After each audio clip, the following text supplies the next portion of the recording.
How do you convince someone there's a better way of doing things when they're utterly convinced that their way is the only way and they're quite set in their ways? This was a great question I was asked recently after I'd given a talk about uni-tasking.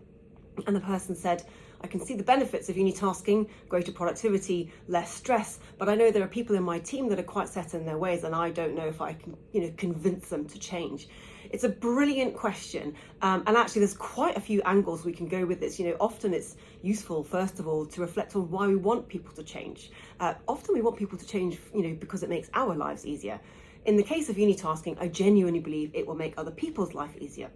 We can also talk about fixed mindset, growth mindset, loads of stuff. But what I actually want to focus on today is uncovering the greatest and strongest motivation behind behavior.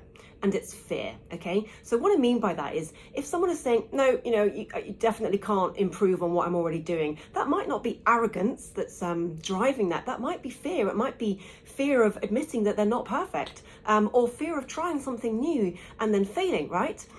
So what do we do? Well, there's a lot of talk I know about, this is a safe space, and trying to make people feel safe or, even remove that fear. But I don't think that that's our job.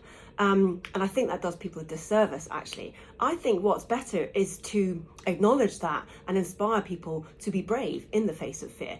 And I think a really easy way to do that is to be honest about your own fear. To say, do you know what? I'm going to try this. I'm a bit scared I'm going to fail spectacularly, but I'm going to give it a go, okay? And then, one of my favorite phrases, fear is contagious, but so is courage. But then you're kind of showing away, but you're not doing it for them. You're not mollycoddling them. You're inspiring them to be brave so that they can face whatever fear it is that's holding them back and go out there and be mega.